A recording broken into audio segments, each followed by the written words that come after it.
Hi hello welcome to my channel. நாம் இன்றைக்கி இந்த சேனலில் சூப்பரான முட்டை கிரேவி எப்படி செய்கிறதுன்னு பார்க்கலாம் வாங்க. இந்த கிரேவி செஞ்சால் நம்ம இட்லி, தோசை, சப்பாத்தி, பூரி, சாதத்துக்கு கூட சூப்பராக இருக்கும். வாங்க எப்படி செய்கிறதுன்னு பார்க்கலாம்.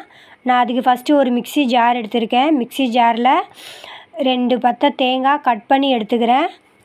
நீங்கள் துருவி கூட எடுத்துக்கலாம். தேங்காய் கூடவே ஒரு 5லேருந்து 6 முந்திரி, இது வேணும்னா சேர்த்துக்கோங்க. அப்படி உங்கள்கிட்ட இல்லைன்னா இது வேணாம், விட்டுறலாம். முந்திரி சேர்த்தா டேஸ்ட்டு ரொம்ப நல்லாயிருக்கும், அதனால் நான் சேர்த்துக்கிறேன். 1 ஸ்பூன் அளவு சோம்பு,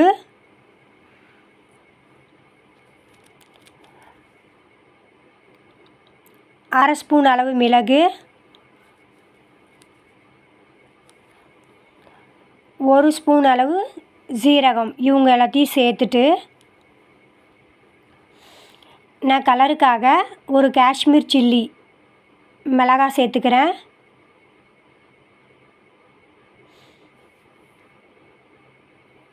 காஷ்மீர் மிளகாய் சேர்த்துட்டு காரத்துக்காக தேவையான அளவு மிளகாத்தூள் சேர்த்துக்கிறேன். உங்களுக்கு காரம் எப்படி தேவைப்படுமோ அந்தளவுக்கு மிளகாத்தூள் சேர்த்துக்கோங்க. மிளகாத்தூள் சேர்த்துட்டு நான் ஒரு பெரிய சைஸ் தக்காளி ஒன்று கட் பண்ணி வச்சுருந்தேன். அந்த தக்காளி நான் இப்போ மிக்ஸி ஜார்லேயே சேர்த்துக்க போகிறேன். மிக்ஸி ஜாரில் சேர்த்துட்டு நல்லா ஃபைன் பேஸ்ட்டாக நம்ம அரைச்சி எடுத்துக்கலாம்.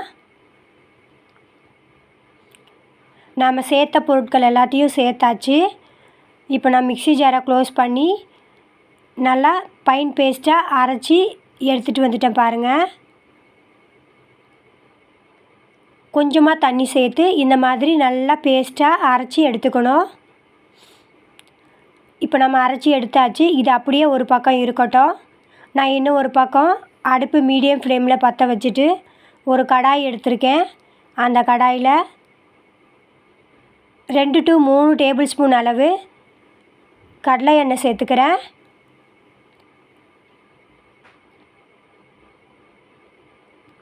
கடலை எண்ணெய் நல்லா சூடு ஏறட்டும். சூடு ஏறதுக்கப்புறம் கடுகு கொஞ்சம் சேர்த்துக்கோங்க.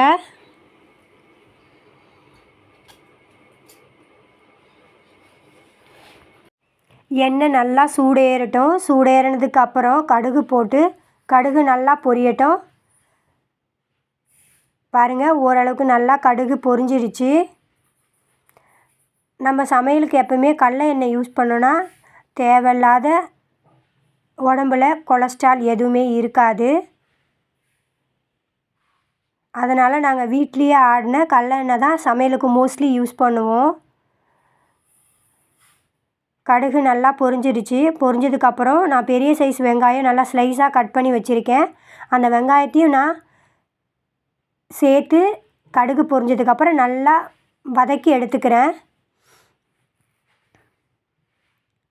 அடுப்பு மீடியம் ஃப்ளேமில் வச்சு வெங்காயத்தை நல்லா வதக்கி எடுத்துக்கோங்க.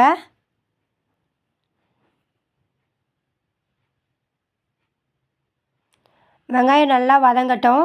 வதங்கினதுக்கப்புறம் நம்ம அரைச்சி வச்சுருந்த பேஸ்ட்டு சேர்த்துக்கலாம். பேஸ்ட்டுக்கு முன்னாடி காரத்துக்கு இன்னும் கொஞ்சமாக மசாலா வேணுன்றதால நான் மிளகாத்தூள் 1/2 ஸ்பூன் அளவு சேர்த்துக்கிறேன்.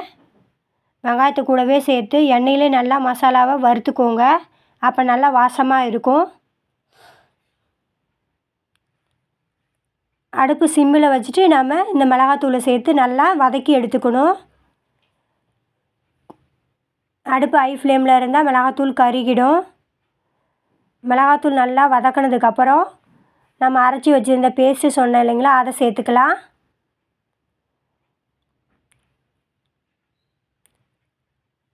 பேஸ்ட்டு சேர்த்து நல்லா பச்சை ஸ்மெல் போகிற வரைக்கும் ஓரளவுக்கு நல்லா வதக்கிக்கோங்க. ஓரளவுக்கு நல்லா வதக்கிட்டு நம்ம அரைச்ச மிக்ஸி ஜாரில் தண்ணி சேர்த்து தேவையான அளவு தண்ணி மிக்ஸ் பண்ணிக்கலாம். இவ்வளோ நல்லா வதக்கியாச்சு பாருங்கள். வதக்கினதுக்கப்புறம் நம்ம தண்ணி சேர்த்துக்கலாம். தண்ணி சேர்த்து இப்போது நம்ம கிரேவிக்கு தேவையான அளவு உப்பும் சேர்த்துக்கலாம்.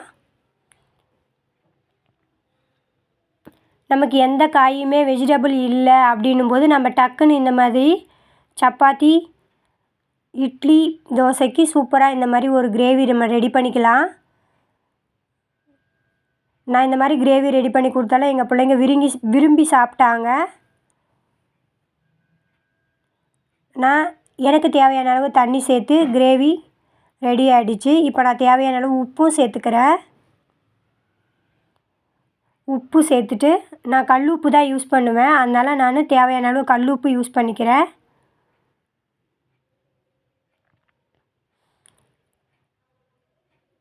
இப்போ அடுப்பு மீடியம் ஃப்ளேமில் வச்சு நல்லா கிரேவி ஓரளவுக்கு நல்லா கொதிக்கட்டும். தட்டு போட்டு மூடி ஒரு 5 மினிட்ஸ் நல்லா கொதிக்க விடுங்க. ஏன்னா அந்த மசாலாவோட பச்சை ஸ்மெல் எல்லாமே போகணும். அதனால் நான் மூடி போட்டு ஒரு 5 நிமிஷம் கொதிக்க வச்சு எடுத்துக்கிறேன். ஒரு 5 மினிட்ஸ் ஆகிடுச்சு பாருங்கள். நல்லா மசாலா எல்லாமே கொதிச்சிடுச்சு. நமக்கு கிரேவியும் ஓரளவுக்கு திக்காக வந்துருச்சு பாருங்கள். இப்போ நான் 4 முட்டை எடுத்து வச்சுருக்கேன். உங்களுக்கு தேவையான அளவு முட்டை சேர்த்துக்கலாம். ஒவ்வொரு முட்டையாக உடச்சி அடுப்பு சுத்தமாக மீடியம் ஃப்ளேமில் வச்சுருங்க. ரொம்ப சிம்மில் வச்சுட்டு நான் ஒவ்வொரு முட்டையாக உடச்சி நான் இந்த கிரேவி கூட சேர்த்துக்க போகிறேன். அடுப்பு ஹை ஃப்ளேமில் இருக்கக்கூடாது, மீடியம் ஃப்ளேமில் தான் இருக்கணும். அந்த ஸ்டேஜில் தான் நீங்கள் ஒவ்வொரு முட்டையாக உடச்சி இந்த மாதிரி ஒரு பவுலில் ஊற்றி நீங்கள் சேர்த்துக்கணும். அப்போ தான் அந்த முட்டை உடையாமல் இருக்கும், உடையாமல் வேகும்.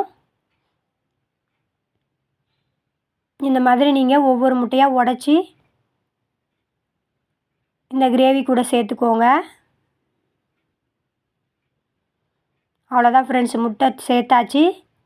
இப்போ நான் அடுப்பு மீடியம் சிம்மிலே வச்சுட்டு க்ளோஸ் பண்ணிட போகிறேன். அப்படியே முட்டை வேகட்டும். நம்ம முட்டை ஊற்றிட்டு உடனே கிண்டி விட்டோம்னா எல்லாமே உடஞ்சி திரியாக போயிடும், நல்லாவே இருக்காது.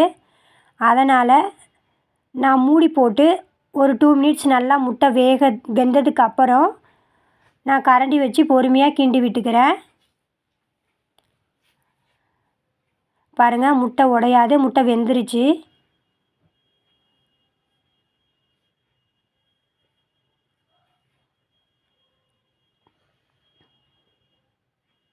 அப்படியே நம்ம எப்படி முட்டை ஊற்றணுமோ அதே ஷேப்பில் அழகாக வெந்துருச்சு பாருங்கள் முட்டை. இப்போ நாம் இதை கிண்டி விட்டு அடுப்பு மீடியம் ஃப்ளேமில் வச்சு நல்லா ஒரு கொதித்ததுக்கப்புறம் அடுப்பை நிறுத்திடலாம். அவ்வளோதான் ஃப்ரெண்ட்ஸ், பாருங்கள், சூப்பரான ஈஸியாக சிம்பிளாக ஒரு 10 நிமிஷம்தான் ஃப்ரெண்ட்ஸ்.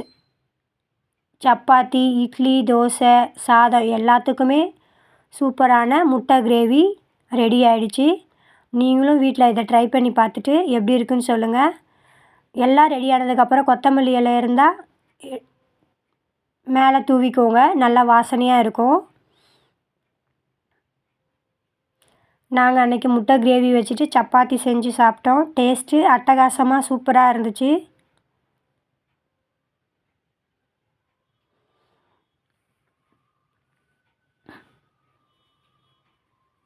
பார்க்குறதுக்கே நல்லா கலர்ஃபுல்லாக இருக்குது பாருங்கள் கிரேவி.